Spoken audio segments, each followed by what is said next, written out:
மனுஷங்க செய்யற சேட்டையை விடவும் சில சமயம் நம்மள சுத்தி இருக்கக்கூடிய விலங்குகள் செய்யக்கூடிய சேட்டைங்கிறது வேற லெவல்ல தான் இருக்கும். அப்படி கேமராவில் ரெக்கார்ட் ஆன சில தரமான சம்பவங்களை தான் இன்னைக்கு நம்ம தமிழ் அல்டிமேட் சேனல்ல பார்க்க போறோம்.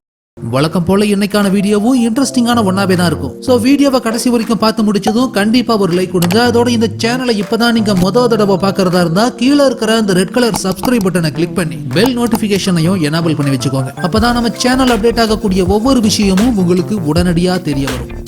இடத்துக்கு தகுந்த மாதிரி வளைஞ்சு கொடுத்து போனாதான் வாழ்க்கையில முன்னேற முடியும். கிட்டத்தட்ட இந்த போன மாதிரி.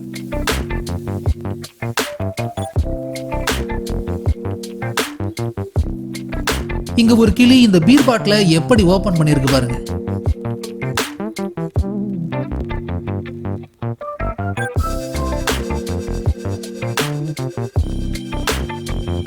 பாலைவனத்துல வளர விஷப்பாம்பு தனக்கான இறைய மறைஞ்சிருந்து வேட்டையாட எப்படிப்பட்ட ஒரு டெக்னிக்கை யூஸ் பண்ணுதுன்னு பாருங்க.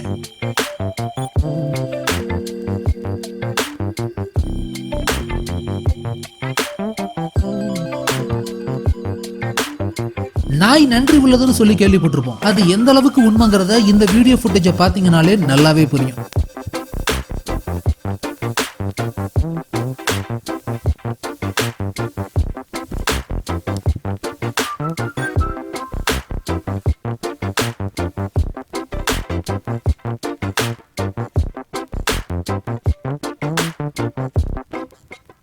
பொதுவா தண்ணியில வளர பெரிய மீன் எல்லாம் சின்ன மீனை சாப்பிட்டு தான் பார்த்திருப்போம். ஆனா இங்க ஒரு பெரிய மீன் தண்ணியில இருக்கிற சின்ன மீனை எப்படி தண்ணிக்கு வெளியே தூக்கி வீசி இருக்குன்னு பாருங்க.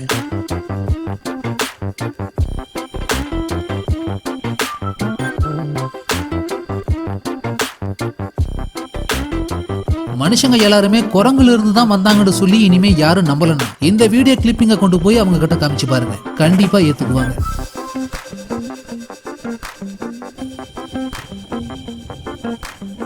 இந்த நாய் அதிகமா ஆக்ஷன் சினிமா பார்த்து கெட்டு போயிருக்கு. சேட்டை பண்ணன அந்த பூனைய எப்படி ஓங்கி உதச்சி ஓட விட்டுருக்கு பாருங்க.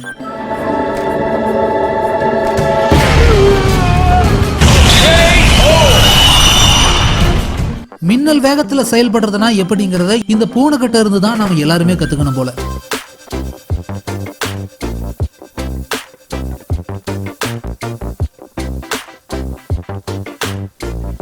உங்களுக்கு ஒரு விஷயம் தெரியுமா? செத்து போன மைக்கேல் ஜாக்சன் மறுபடியும் பூனையா இந்த பூமியில மறு அவதாரம் எடுத்திருக்காரு. நான் சொல்றது ஒருவேளை நீங்க நம்பலனா இதோ அதுக்கான ஆதாரம். நீங்களே பார்த்து கன்ஃபார்ம் பண்ணிக்கோங்க.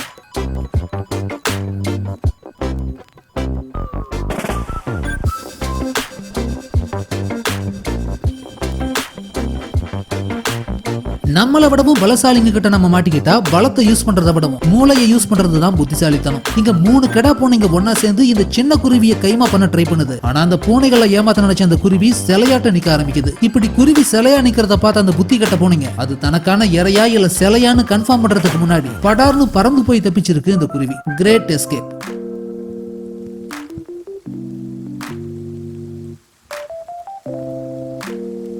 இந்த மாதிரியான ஒரு ஓட்டத்தை போலீஸ் ட்ரைனிங்ல கூட எவனும் ஓடி இருக்க மாட்டான்.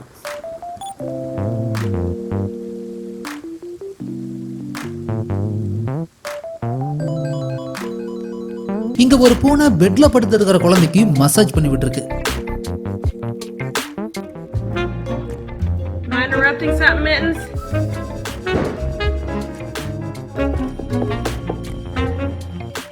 என்ன ஒரு ஓட்டம்.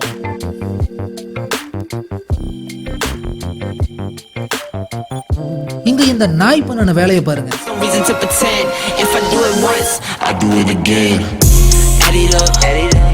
அறுத்து குழம்பு வச்சா 5 கிராம் கூட தேராது. ஆனாலும் இந்த சின்ன குருவிக்கு என்ன ஒரு அறிவு பாருங்க.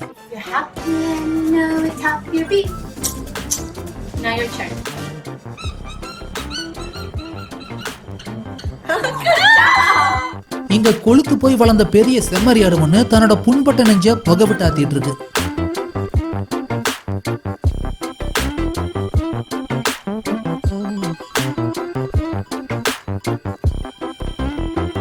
இங்க பூனை ஒண்ணு எவ்வளவு பர்ஃபெக்ட்டா ட்ரைனேஜ் தாண்டி அந்த சின்ன பொந்துக்குள்ள தாவி குதிச்சு போயிருக்குன்னு பாருங்க.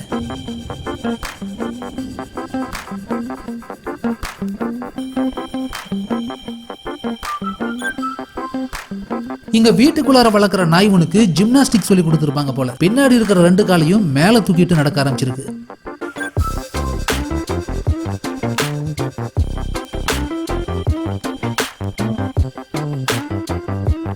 பொதுவா டால்பின்கள் தண்ணிக்குள்ளார நிறைய வித்த பண்றத பார்த்திருப்போம். ஆனா இங்க ஒரு டால்பின் மீன் ஒண்ண தூக்கி போட்டு விளையாடிட்டு இருக்கு.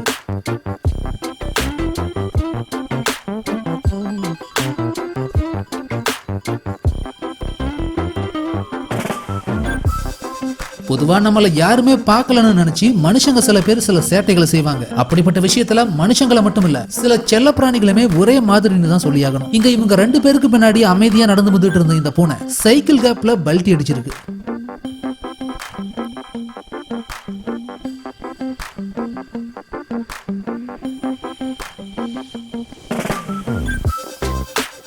இங்க பூனை ஒண்ணுக்கும் நாய் ஒண்ணுக்கும் நடுவுல நடந்த சண்டையில பக்காவா பிளான் போட்ட பூனை அந்த நாயவே உள்ள வர வச்சு கதவை சாத்தி விட்டு தப்பிச்சிருக்கு.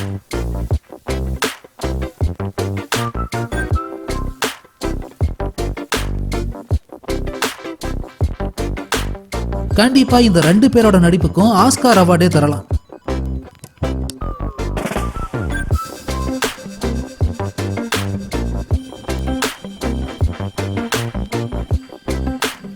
டிஜிட்டல் கேமராக்கள் கண்டுபிடிக்கப்பட்டு எல்லாராலையும் இன்னைக்கு உபயோகப்படுத்த ஆரம்பிச்சதுக்கு அப்புறமா பிரைவசிங்கிறதே இல்லாம போச்சுன்னு தான் சொல்லணும். குறிப்பா இந்த சிசிடிவி கேமராக்களை இன்னைக்கு நம்மளால எல்லா இடங்களையுமே பார்க்க முடியும். Computer screen, mobile phones, hotels, government பில்டிங்ஸ்னு ரகசிய கேமராக்களும் வெளிப்படையா பொருத்தப்பட்ட கேமராக்களும் ஒவ்வொரு தெருவிலையுமே இன்னைக்கு இருக்கு. இதனால பிரைவசி இல்லைன்னு சொல்லக்கூடிய அதே சமயத்துல உபயோகமான ஒண்ணாவுமே தான் இருந்துட்டு வருது. சில சமயம் அது மூலமா நம்ப முடியாத அளவுக்கு வினோதமான சம்பவங்களும் பதிவாகவும் செய்யுது. ஹங்கிரி விசிட்டர்ஸ் திருடனை பிடிக்கிறதுக்காக செட் பண்ண சிசிடிவி கேமராவில் சில சமயம் வினோதமான சம்பவங்களுமே கூட பதிவாகி இருக்கும். அப்படித்தான் இங்க ஒருத்தர் வீட்டுல சிசிடிவி கேமராவில் ஸ்ட்ரேஞ்சான ஏதோ ஒன்று கிராஸ் ஆனதும் போன்ல நோட்டிபிகேஷனா வந்திருக்கு. கொஞ்ச நேரம் கழிச்சு அதை செக் பண்ணி பார்த்தப்போ 10 பண்ணிங்க கூட்டமா வந்து அங்க இருந்த ஏதோ ஒண்ணு கூட்டமா சாப்பிட ஆரம்பிச்சது தெரிய வந்திருக்கு. Extreme driving in China. ரொம்ப டேஞ்சரஸான ரோட்ஸை சைனாவில் நிறைய இடங்கள்ல பார்க்க முடியும். அப்படித்தான் இங்க இருக்கிற வெர்டிகலான ஒரு மலைப்பகுதியில சில பேர் டேஞ்சரஸான ஹேர்பின் பெண்ட்ல அதுலயும் சில பெண்கள் பைக்கை ஓட்டிட்டு போயிருக்காங்க. அதுல ஆப்போசிட் சைட்ல கையில பாலோட நடந்து வரக்கூடிய ஒரு பையன் எந்த விதமான ரியாக்ஷன் காட்டாம ரோட்ல இருந்து விலகி நார்மலா மேல ஏறி நடந்து போறத பாருங்க. அதோட கரணம் தப்பனா மரணம்ங்கிற ரேஞ்சுக்கு இருக்கக்கூடிய ரோட்ல கொஞ்சம் மிஸ் ஆனாலும் கீழே விழ வேண்டியதுதாங்கிற சூழ்நிலையிலையும் நிறைய பேருங்க பைக் ஓட்டிட்டு போயிட்டே தான் இருக்காங்க. இதையும் சில பேர் கேமராவில் ரெக்கார்ட் பண்ணியிருக்காங்க. ரன் அவே லான் மூவர். சில நேரங்களில் நடக்கக்கூடிய எதிர்பாராத சம்பவங்கள் ஒரு சின்ன மிஸ்டேக்ல இருந்து தான் ஆரம்பமாகி இருக்கும். அப்படித்தான் இங்க ஒருத்தர் லான் மூவர் ஒண்ணு நிறுத்திட்டு போன உடனே எதிர்பாராத விதமா ஸ்டார்ட் ஆகி அது மூவ் ஆக ஆரம்பிச்சு அங்க இருந்த ஊஞ்சல் கம்பி ஒண்ண தள்ளிவிட்டு அதில் மாட்டி அந்த லான் ஃபுல்லாவே ரவுண்ட் அடிக்க ஆரம்பிச்சிருக்கு. இது அங்க இருந்த கேமராவில் பதிவானதோட அதை செக் பண்ணி பார்த்தப்போதான் வெளியிருந்து வந்த ஒரு பந்து இந்த லான் மூவர் மேல பட்டு அது ஸ்டார்ட் ஆனதுனாலதான் இவ்வளவு விஷயமும் நடந்தது தெரிய வந்திருக்கு. ஸ்நாச்ட் பை த வைன். வித்தியாசமான ஏதாவது ஒரு விஷயம் கண்ணில் சிக்கிருச்சுன்னா நம்மள பலரும் உடனே மொபைல் போனையோ கேமராவையோ கையில் எடுத்து உடனே அதை கிளிக் பண்ண ஆரம்பிச்சிருவோம். ஆனா அதை பல 100 அடி உயரத்துல பறந்துகிட்டே செஞ்சா இப்படித்தான் காத்துல பறந்து போகும். தான் ஒரு கேமராவில் ஷூட் பண்றத தனக்கு எதிரில் இருக்கக்கூடிய இன்னொரு கேமராவை வச்சு அதை ரெக்கார்ட் பண்ணிட்டு இருந்திருக்காரு. அப்போ ஹை ஃபோர்ஸ்ல அடிக்கக்கூடிய அந்த காத்துல அந்த கேமரா கையில இருந்து நழுவி மின்னல் வேகத்துல மறைஞ்சு போயிருக்கு. அந்த சம்பவம் ஆப்போசிட்ல இருந்த இன்னொரு கேமராவில் ரெக்கார்ட் ஆகியும் இருக்கு. இன்ஸ்டன்ட் கர்மா. நாம ஒருத்தருக்கு தப்பான ஒரு விஷயத்தை செய்யணும்னு நினைச்சா அதே விஷயம் நமக்கு கூடிய சீக்கிரமே திரும்ப நடக்கும். அதை தான் கர்மான்னு சொல்லுவாங்க. ஆனா இவ்வளவு சீக்கிரம் நடக்குமாங்கிற அளவுக்கான ஒரு விஷயம் தான் இப்ப நாம பார்க்க போறது. ஹாஸ்பிட்டல்ல ஒரு டாக்டர் தனக்கு ஆப்போசிட்ல இருக்கக்கூடிய ஒருத்தரை ரப்பர் பேண்ட் மாதிரியான ஒரு விஷயத்தை வச்சு விளையாட்டா அட்டாக் பண்ண முயற்சி பண்றப்போ கடைசியில அது அவர் முகத்திலேயே ரிவர்ஸ் ஆகி பலமா அடிக்கவும் செஞ்சிருக்கு. ஆனா எதுவும் நடக்காத மாதிரி அவர் போஸ்ட் கொடுத்தாலும் அந்த சம்பவம் அங்கிருந்த கேமராவில் சிக்கி அந்த காமெடி எல்லாருக்குமே தெரியற மாதிரி மாறி இருக்கு. Fluffy thief. இருட்டனதுக்கு அப்புறமா நம்ம வீட்டு கிச்சன்ல புகுந்து உருட்டக்கூடிய பூனைகளை தான் பார்த்திருப்போம். ஆனா இங்க ஃப்ளஃபி கேட்னு சொல்லப்படக்கூடிய ஒரு வகை பூனை வெளிநாட்டுல இருக்கக்கூடிய வெண்டிங் மிஷின்ல ஸ்நாக்ஸை திருட போய் கடைசியில உள்ளேயே மாட்டியிருக்கு. சில நாட்கள் கழிச்சு அதுல பொருட்களை நிரப்புறதுக்காக அதோட ஆபரேட்டர்ஸ் வந்து திறந்து பார்த்தப்பதான் அது தாவி குதிச்சு வெளியவும் ஓடி இருக்கு. Insect invasion. நம்ம ஊர்ல மழைக்காலங்கள்ல ஈசல்கள் அதிகமா வெளியே வர்ற மாதிரி அமெரிக்கா மாதிரியான நாடுகள்லயும் பூச்சிகளோட ஆக்கிரமிப்புங்கிறது குறிப்பிட்ட நாட்கள்ல அதிகமான ஒண்ணாவே இருக்கும். எந்த அளவுக்கு அதிகமா இருக்குன்னா கிலோ கணக்கில் ரோட்ல தேங்கி போற அளவுக்கு ரொம்ப அதிகமான ஒண்ணாவே இருக்கும். அப்படி கேமராவில் ரெக்கார்ட் பண்ணப்பட்ட வீடியோ ஒண்ணுதான் இப்போ நீங்க பாத்துட்டு இருக்கீங்க. ஃபைனலி இந்த வீடியோ உங்களுக்கு பிடிச்சிருந்ததுன்னா லைக் பண்ணுங்க, கமெண்ட் பண்ணுங்க, ஷேர் பண்ணுங்க. அதோட இந்த வீடியோ உங்களுக்கு இன்ட்ரெஸ்டாவும் என்டர்டெய்னிங்கான ஒண்ணாவும் இருந்ததுன்னு நினைச்சீங்கன்னா கண்டிப்பா நம்ம தமிழ் அல்டிமேட் சேனலை சப்ஸ்கிரைப் பண்ணுங்க.